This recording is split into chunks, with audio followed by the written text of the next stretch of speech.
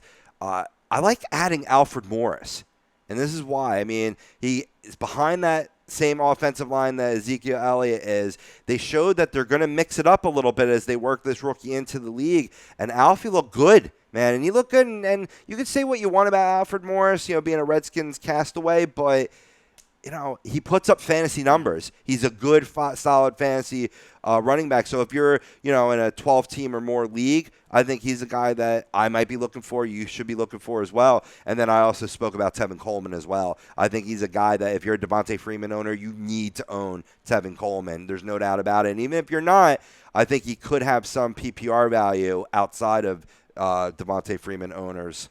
For sure. Another guy, Theo Riddick. He's only owned in 62% of leagues, but he had a hell of a game. 5 receptions, 63 yards, a touchdown, along with 45 rushing yards and a touchdown. So very good fantasy, except for the fact that he was on my bench. But, we'll see if I don't know how much I want to play him against Tennessee's defense and Dick LeBeau's defense, but never know. Might throw in a little surprise this week. Little wrinkle. We'll see. I don't know. Little wrinkle. I'm scared. Definitely. Absolutely. I want to go – I have to repeat this too, back to the quarterback position. If Jameis Winston is available in your league, well, your league sucks, first of all. But second of all, snatch him the freak up, man. I mean, he had a great game. I know Atlanta Falcons, defense, yada, yada, but he just got so many weapons for touchdowns. Mike Evans, you talked about one of your fresh plays. Vincent Jackson. Their tight end with the 3 names. Sefron Jenkins or Jenkins Sefron. I don't know. Austin but Sefron he got Jenkins. Me a touchdown for FanDuel or DraftKings. I don't care. Yeah, you went with him? Yeah. It's great. He could be a sneaky tight end and sticking with the same team for an ad recommendation if you're in a deep league. He only saw 1 target, but he made it count for a touchdown. So, repeating, add Jameis Winston. There's no doubt about it. Going to go back to a few injury news, and, certainly any ads come up, feel free to chime in, gentlemen. Russell Wilson just popped up on the injured list. He sprained his ankle from his foot being stepped on by Ndamukong Suh. Ouch. That's got to hurt. That's a big man stepping on. Oh, he likes stomping on people. I mean, obviously.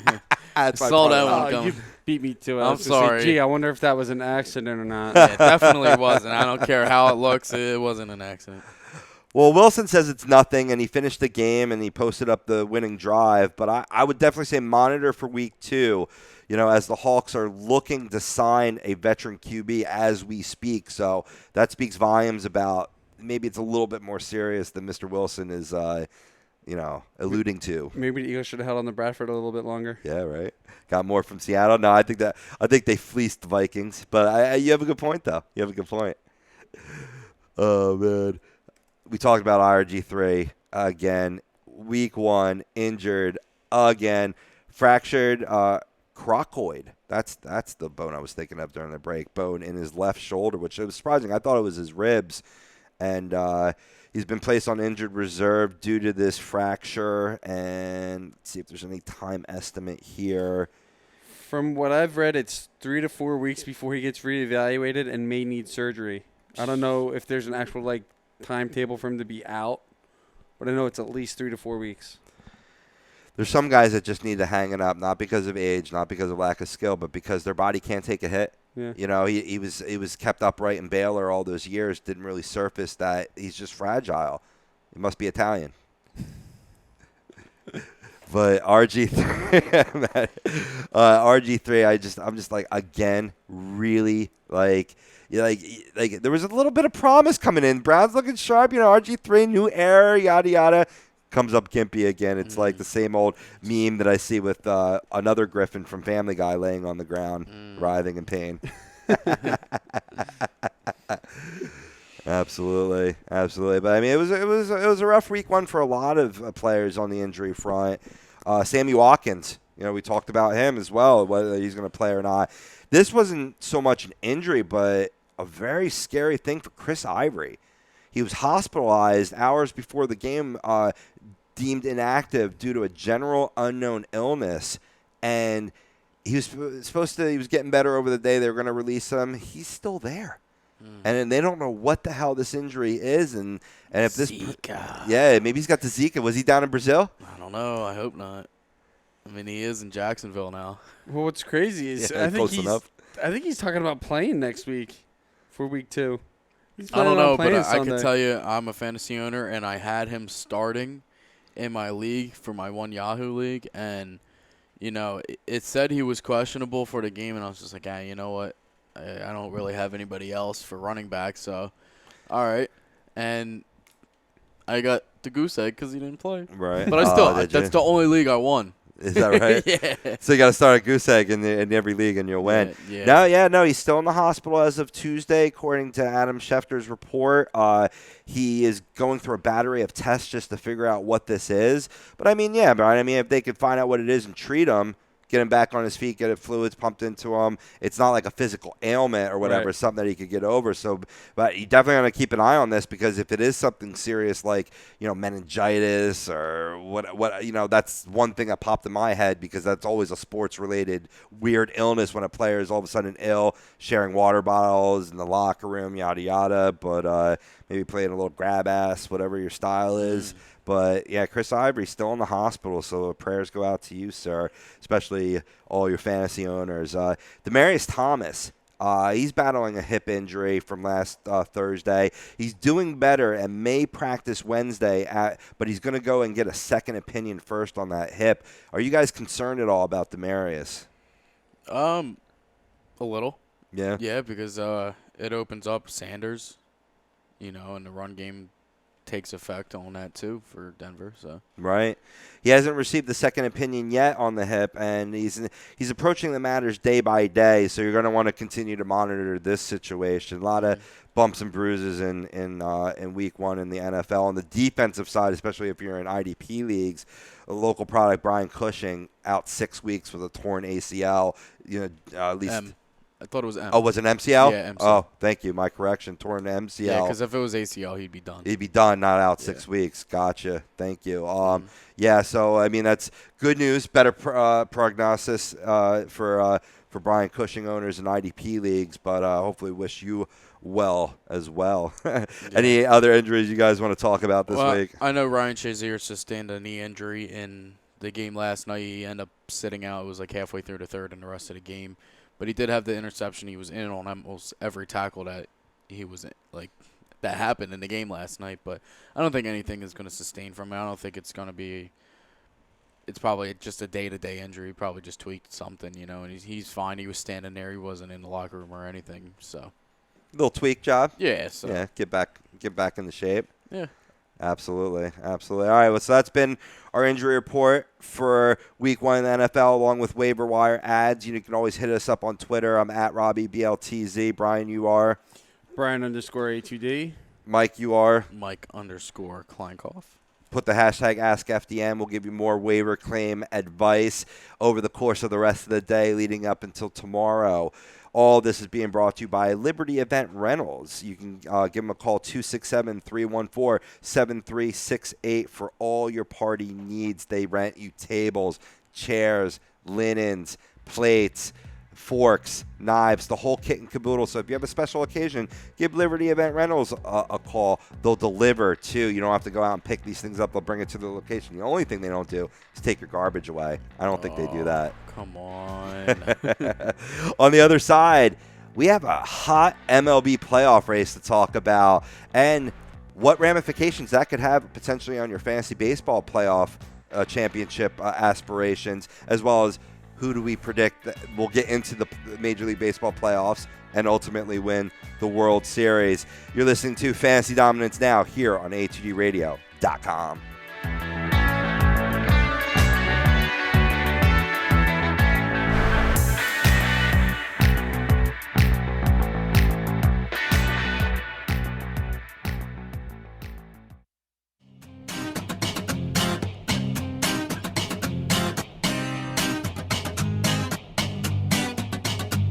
A2DRadio.com is proudly sponsored by Gibson Mayer LLC Certified Public Accountants. Gibson Mayer, located in Yardley, PA, is a leading accounting and business consulting firm with a proven track record of handling critical issues with expertise across many different industries, including construction, distribution, hospitality, manufacturing, real estate, service trades, merchandising, professional services, and professional athletes.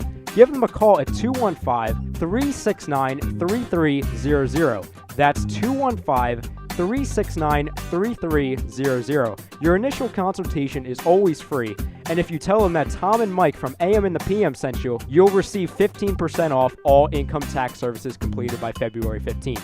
That's Gibson Mayer LLC Certified Public Accountants, 215-369-3300, or visit them on the web at www.gibsonmayer.com. That's gibsonmayer.com.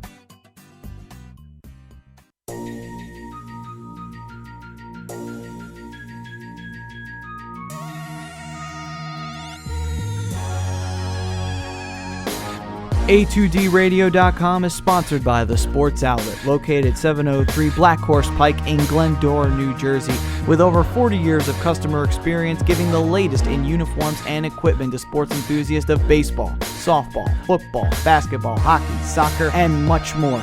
Give them a call at 856-939-2030 or send them an email at sportsoutletnj@comcast.net or visit their website at www.sportsoutletinc.com for all of your sporting needs.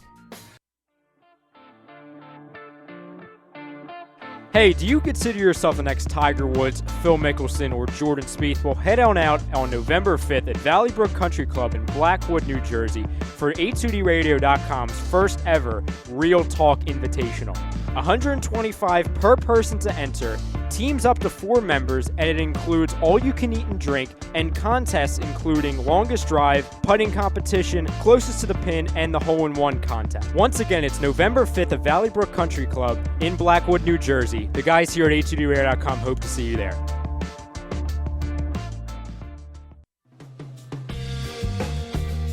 You're listening to Fantasy Dominance Now, only on A2DRadio.com.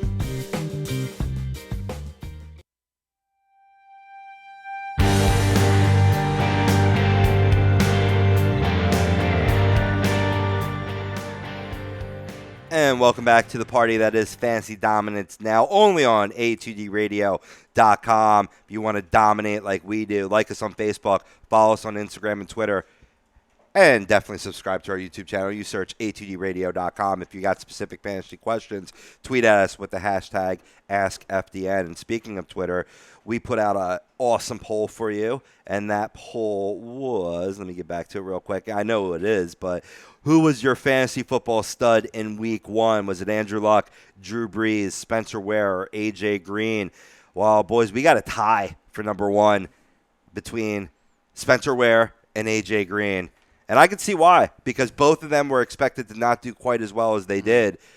A.J. Green being on Revis Island, Spencer Ware filling in for Jamal Charles, and both of them were fantasy darlings.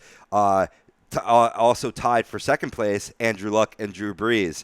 A lot of people came out and voted, and Andrew Luck had a phenomenal day. Drew Brees had a phenomenal day. So ultimately, the people couldn't make up their mind. So I'm going to make up their mind for you. I think your fantasy stud of week 1 was Spencer Ware. That's just my opinion. I think it was Brees. I'll go D'Angelo Williams. There you go. And our Facebook poll was brought to you by the BMW of Atlantic City dealership. They challenged its sales team. They must sell 100 vehicles, which means you save. Right now, lease a certified pre-owned elite 2016 BMW 320i with xDrive, just $299 a month for 36 months. The ultimate driving experience is closer than you think. BMW of Atlantic City, easy to get 2 minutes off of exit 37 on the Garden State Parkway, or check them out online, bmwatlanticcity.com. So I've heard rumblings of a possible return of a top running back in the NFL. Don't distract me with that right now. Nice. So I've heard rumblings of in about week 4 or week 5, Marshawn Lynch will be announcing whether or not he will be making a return to the NFL. And if he makes a return to the NFL, he will be going back to Seattle. He won't be coming back as a free agent. My recommendation right now, as far as those rumblings go, don't go near Marshawn Lynch unless you know for sure. I already know a guy in my league who's picked him up. It could just be a rumor. 2, he's not even sure if he's going to come back yet or not. So don't even waste it. It's return mode, yo. Pretty much. No more beast mode, return mode. I actually did have Skittles before our show today, so I'm feeling pretty good. Maybe that's a sign that he will return. Yeah, maybe. Especially if you're a Thomas Rawls owner, something that you really want to pay attention to, obviously, for, they're easing him back in with the ankle injury. Do they want to convince Lynch to come back and then, kind of use them in tandem? I think the minute you hear an Adam Schefter report that he's back practicing or something like that, you don't walk. You don't crawl, you run to that waiver wire and pick up Marshawn Lynch, because he's impressed me in terms of his durability. The man at one point in his career had, 4 consecutive years with 250-plus carries and still dominated. Yeah. I don't know, but he might be a little out of shape, maybe a few too many Skittles. That's for sure. Now your comment makes a little bit more sense to me. Yeah. My man eating Skittles all the time. Eating Skittles at the Super Bowl. That's a good recommendation. Good recommendation. So we're going to break away to end the show. Normally we do Kings, Jacks, and Jokers, but we got a hot playoff race in baseball, both in Major League Baseball as well as, if you're fortunate enough to have made your fantasy baseball playoffs, you are in mid-pursuit of a fantasy baseball championship. I get to sit back in week 1 and enjoy my bye right now. But we're going to talk about, first, the races that are going on in the bigs and how that can benefit you on your fantasy team. This is brought to you by the Sports Outlet. For all your sporting needs, go visit them, 703 Black Horse Pike, Glendora, New Jersey. You can look them up online, sportsoutletinc.com, or give them a call, 856-939-2030. So, boys, want to start with the American League East? Yes, I think they're the more interesting division to talk about. Everybody's you talk in it. Yeah, 1-4 except Tampa. Yeah, yeah. You got Boston in first place right now, and I even wrote it in the station's power rankings last month. At that time, they were in second place, and I'm like, I predict that the Red Sox will take this division. They've moved in the first place. The question will be, can they hold it? Because Toronto's not going anywhere. They're 2 games back. Baltimore's 3 games back. And the surprising youth of the New York Yankees, only 5 games youth back. Movement. Yeah, they are not out of this. And now, you're talking maybe 18, 19 games left to go. It's getting to the wire. But I don't know. This is going to be interesting. I think this is going to be, besides the wild cards, which are always entertaining because so many teams are available to either one or two, number 1 or number 2 wild card in each league. I think this is going to really be the most exciting race for the American League East pennant. Who do you guys see coming out of this? Out of the East, I believe Boston will win the division. Yeah, I'm with you. Boston's offense is too strong. You can't stop Big Papi, who just popped, number 536 in his career last night? Yeah, passing the legendary Yankee Mickey Mantle. Yeah, so congratulations to Papi on that. His farewell tour is it's been amazing for him. Right. I think as a whole, this team is just backing him up. Don't leave us yet, Papi. Yep.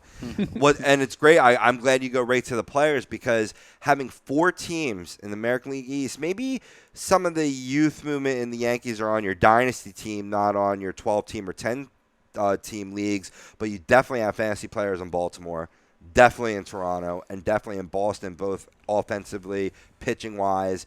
So they can't rest these guys. In this tight of a race, the longer this lasts, the better it is for us in fantasy, especially if you're a Porcello owner, if you're a Mark Trumbo owner who's been outstanding, leading the league in home runs. Josh Donaldson has been on a tear lately. Certainly Marco Estrada, who I traded you earlier in the year, Mike. These are all guys that normally you would maybe, if they were in playoff position and locked up, they'd be starting to be rested, and it'd be like, great. The guys that got me to my fantasy baseball championship are now sitting during my championship. What the fuck? You know what I mean? So, I mean, when it boils down to it, there's only so many prospects you can pick up to expect to fill in. So it's good for fantasy baseball. And I want to disagree with you. I want to go with like Toronto or Baltimore because I don't think the Yankees have enough time and too many teams to leapfrog. But I got to go with Boston because I wrote it. And I'd be a hypocrite if I went against it or whatnot. I think Boston will come out of that. They're doing it for Big Papi and Red Sox Nation, and that may make some Yankees fans throw up. It makes me throw up a little bit. I'm not a big Red Sox guy, but I think ultimately, Red Sox will make it out of that division. Well, the problem here, and it's not even necessarily a problem for Boston or Red Sox fans. Yankees and Red Sox are going toe to toe right now. Both teams are 7-3 in the last 10. Yankees just came off a 6-game winning streak, and I think they've lost 2 in a row. Yeah, 2 in a row. Boston's won 2 in a row.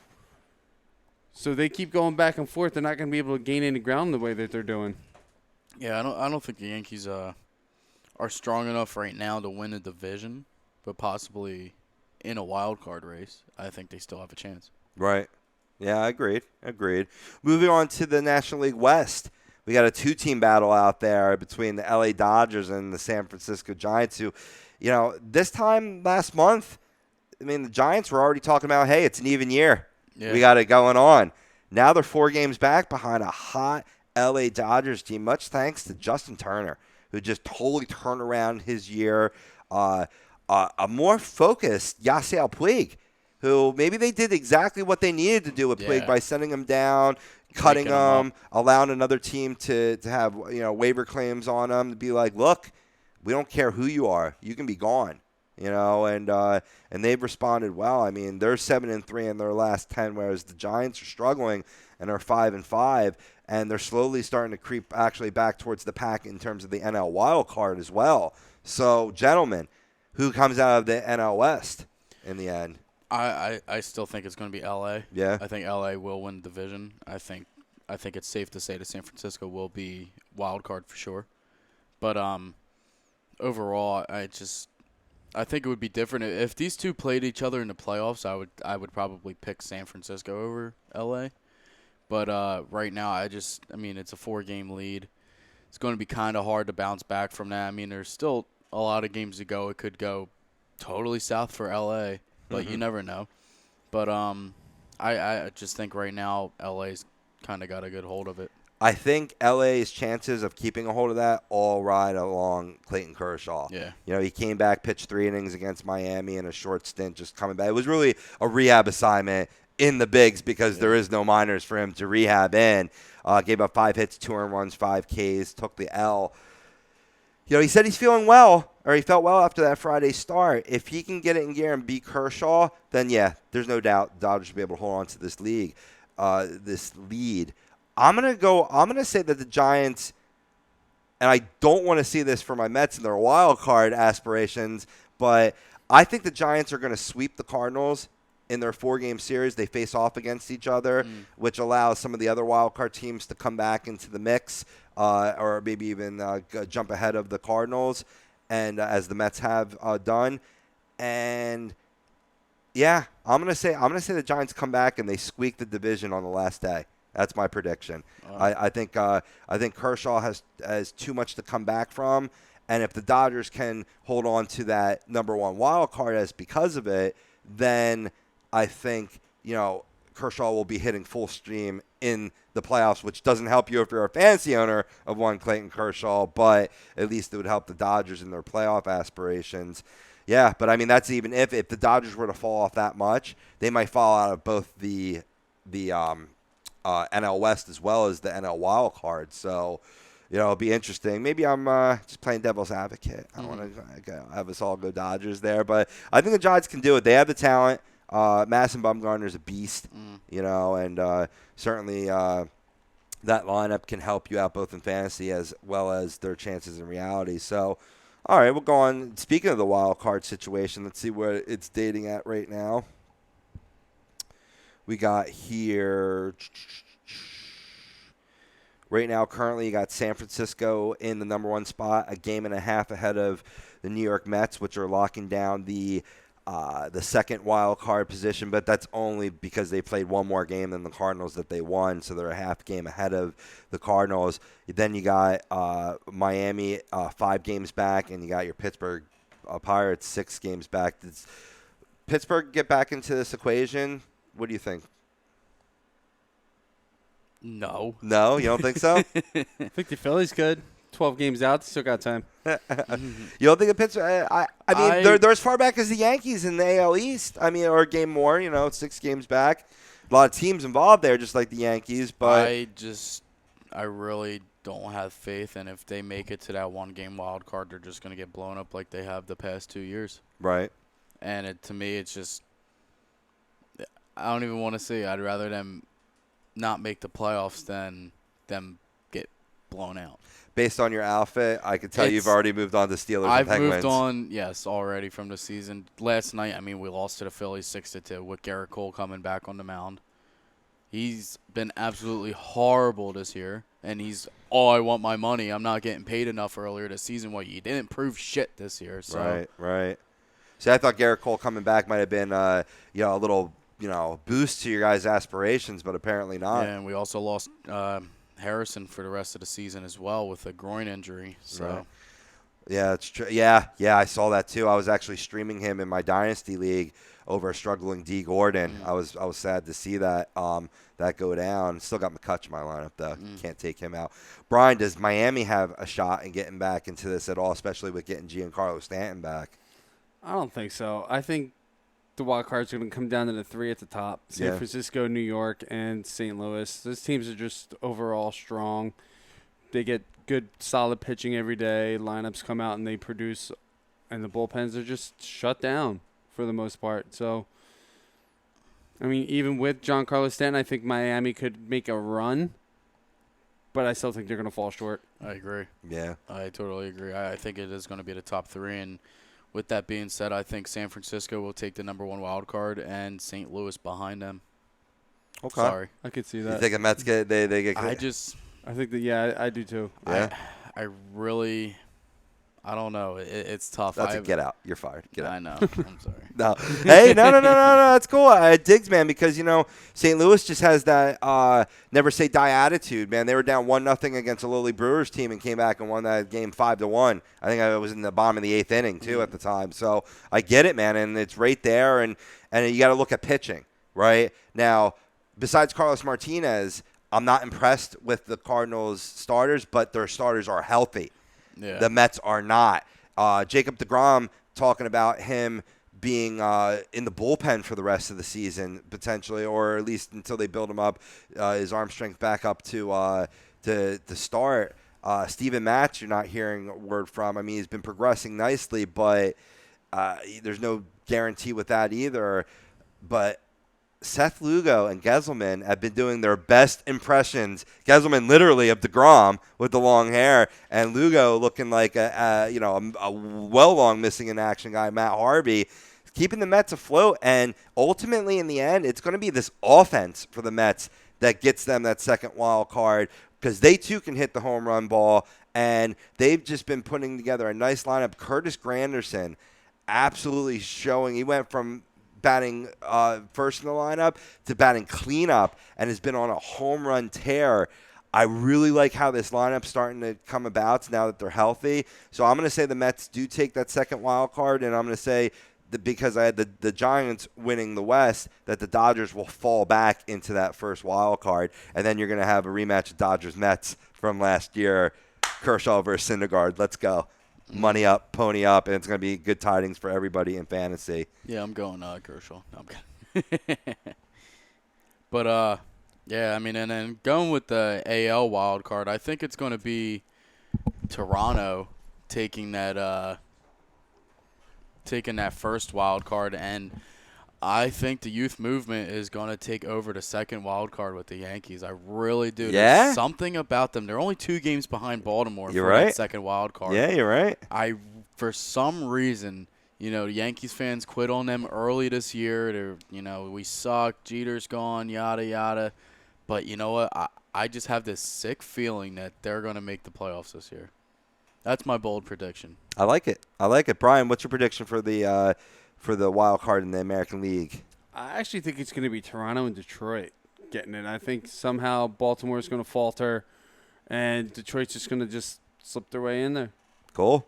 I like it. I like your style. I'm going to stick with that. I'm going to say Toronto and Detroit as well. I think Buck Showalter gets disappointed yet again, going from first in the East to out of the playoffs. I'm sorry. I think that lineup in Detroit is really good. Absolutely. Who wins the World Series? Brian, real quick.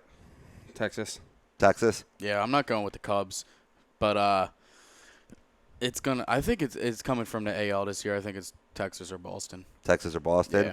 Cue up the Billy Goat. Chicago Cubs are your World Series champs. Cole gets a second. All right, that's going to do it for us, folks. Bats and Sudi on the ones and twos. We got Brian Daly, Mike Kleinkloff, Rob Pobia giving you all the fantasy dominance. You're going to stick with us 2:30 p.m. for a brand new hockey happy hour here on A2DRadio.com. Good luck in week 2. Get your waiver claims in tonight. We'll catch you next week, folks. Take care.